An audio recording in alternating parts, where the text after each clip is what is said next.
Paris, looking back at your journey, what was it like to transition from being known as for your television persona to being known as a music artist?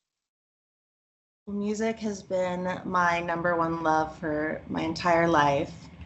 And of course, I love doing reality and all the other iconic things that I do. But music is the one thing that makes me the most happy, makes me just have such a deep connection with my fans, and something that I love more than anything. I love getting on stage. I love performing. It's just been incredible.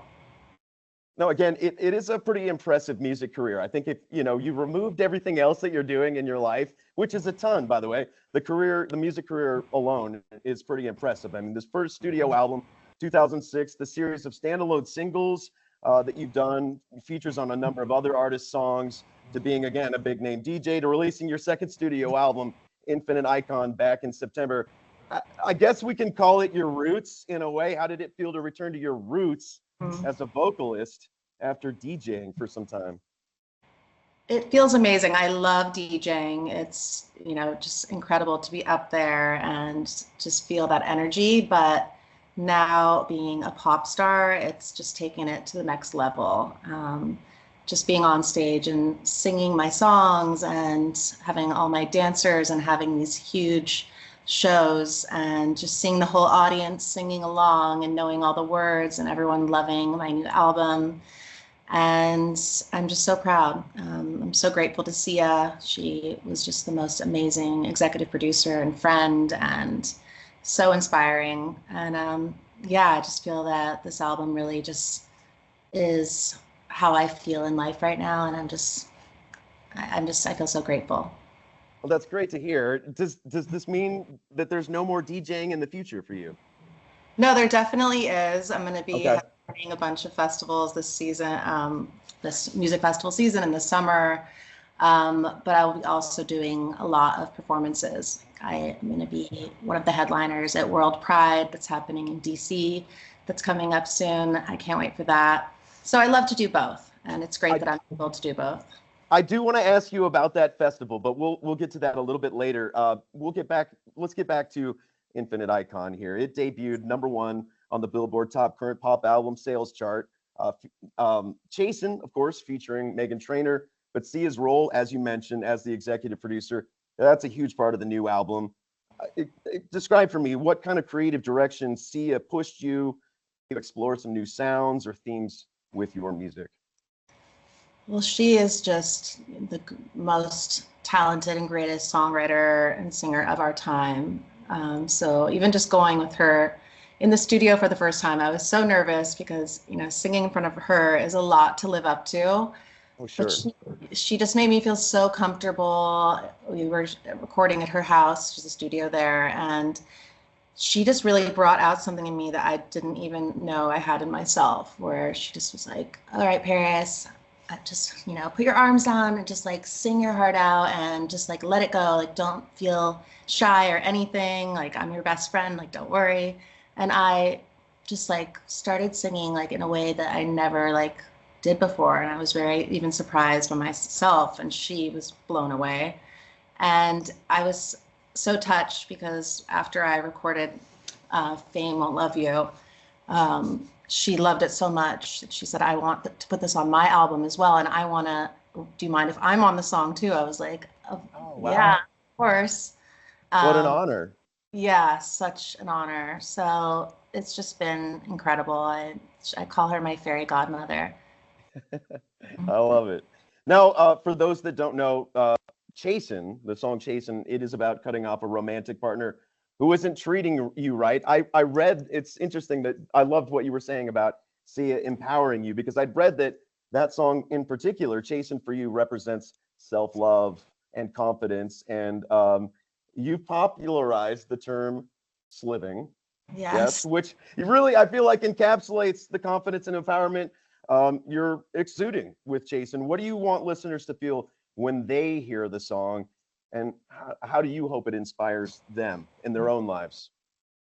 So many people have came up to me ever since Chasin came out and said, thank you so much. I just broke up with my boyfriend, and Chasin has been my anthem all summer long. So just to hear people really feeling the lyrics and making a song that's empowering to them, because I feel like, when you have a breakup, it's so hard, but sometimes there's just that song that really can just like save you. And I just remember as a teenager, like having a breakup and then listening to like a Gwen Stefani song or something, and then that just like helping me get through just, the sadness. So Sure. just to make like an empowering anthem just for people to know their worth, and to know like that moment when you realize like, you know what, I'm done chasing this love with you, like bye, and start loving yourself and putting yourself first.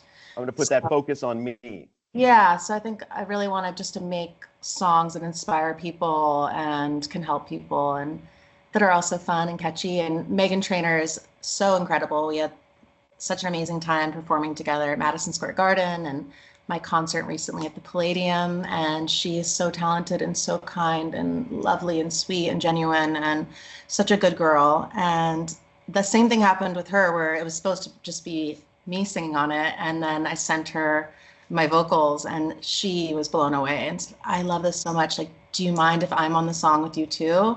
And I'll feature on it. I was like, yes. So just to hear that from both of them, it just really made me just feel so proud inside to know that, people I look up to so much love me in that way too. I'm sure. Yeah, that reassurance, like I can do this sort of thing. Yeah, totally. Now, speaking of Megan, I just think the story of Chasin altogether is incredible. Megan, she wrote the song years ago with the intention of giving it to somebody special.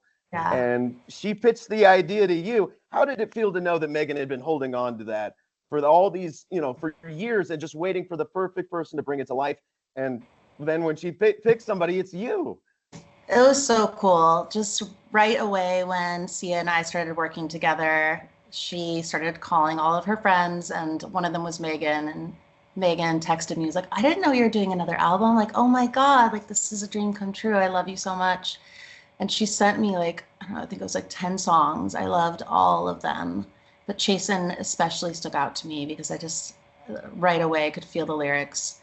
And yeah, it just was really just amazing to work with her, and we've become so close, and I just love and adore her so much. And even with me like doing my first concerts and everything, like I really owe a lot to her, because I was so nervous to say yes to the Palladium, because like this is going to be like an hour show, you're going to be singing like 20 songs back to back. Wow. It's no DJing, it's just singing. And I was so nervous, but I told my team, you know what, I'm going to go and I'm going to perform with Megan at Madison Square Garden. And if I can do it at MSG, I can do it anywhere. Anywhere, yeah. She made me feel so safe on stage, so comfortable, so confident. And it was the most magical feeling ever. So right after I got off stage, I looked at my team. I was like, yes, I'm doing this. That speaks volumes about Megan as well. Definitely. Now, with the nerves, I'm curious, did it ever cross your mind going up there on stage, Madison Square Garden? Maybe I'll ask, see if I can borrow her wig. When I was releasing our single "Fame Won't Love You," her team sent over like 5 of her wigs. Oh, no way. To have for social content ideas, and I tried them on. Like, I don't know how she does it. They are so heavy. It's literally like, I don't even know how many pounds these things are, but they are heavy and you can't see anything. Quite the neck muscles, I guess. Everything was just like, oh my God, like I don't know how she's like literally singing on stage for like hours and just killing it. Wow. But she also told me like that she is just so shy as well. So that has really helped her. So it's even great just to hear from people that I look up to so much, to hear that they get nervous and they get shy too. Sure. They're struggling with the same sort of emotions and stuff. Yeah. Exactly. Even though they do it every day, like, for years and years. Now, Paris, you mentioned earlier the World Pride Music Festival in DC. Again, this summer, you're going to be performing alongside Jennifer Lopez, Troye Sivan, a whole bunch of other artists there at the World Pride Music Festival. I have to ask you, once I stepped back and was kind of thinking about it for a little bit, both you and J-Lo, you've had such remarkable careers, blending music, acting, fashion, entrepreneurship. while both your paths are unique, there are definitely some similarities in the way you both built your empires. How do you see your career in comparison to Jennifer Lopez's? I've always loved J-Lo since I was a little girl. I think she's amazing. She's so beautiful. She's so smart. She's so talented. I love her music. I love her brands. I love that she is a businesswoman, a mother, an entrepreneur. It's inspirational to see other women like that as well, who just follow their dreams and their passions and do what they love in life. Yeah. Is it safe to say we can call her an infinite icon as well? Yeah, she is. Now, Paris, switching gears here, you just brought back the magic of The Simple Life with the three-part special, Paris and Nicole, the encore. The special, it's been a nostalgic feeling as you're revisiting the iconic location, from the original series. How did it feel to go back to Atlas, Arkansas, where it all began? Going back was so much fun. It was so nostalgic. It brought back a million memories and was also emotional. Just, seeing Buffy and the family that we stayed with and just reminiscing about, everything. I can't believe it was 20 years ago. It's so crazy. And all the funny times and just being with Nicole is the best. Like, she is the most hilarious person on the planet. I've known her since I'm 2 years old, so she's like a sister to me. And when we're together, it's like one of those best friends where you just feel like you're a kid again, and we can just Pick look up right where you left off, sort of thing. It's just like we're always, I don't know. It's just when I'm with her, I never laugh more. I never have so much fun, and we could just look at each other and know what each other are thinking. It's like we're like psychic with each other. So it's just really cool to be together. And I'm so happy we got to do that for the fans. Now, Paris, speaking of Nicole and the fans, you mentioned that one of the standout moments for you during the filming was seeing the expressions on all these fans' faces and stuff. I mean, what was it like reconnecting with the fans you followed or followed you for so many years? Was there a sense of surprise in any way? Like, after 20 years, oh my gosh, these people, they're still very excited about The Simple Life. I'm so close with all my fans. They call themselves my little Hiltons. So I see them all the time, all around the world for, the past 20 years and before. So we are all extremely close. So it was great just to see all of them together in one room, because they're from all around the world. And I wanted to invite them all to the opera, and so many of them flew in. So it was really cute just seeing like all the little Hiltons come together, and they are just like this big family, and they're so fun and so cute and just make me feel so happy. And they come to all my concerts and all my book signings and perfume signings, and just they're always supporting me in everything that I do. And we talk about The Simple Life all the time. So I've known for a very long time just how excited they are. Now, Paris, one last question. Speaking kind of the opera, I've been practicing a little myself.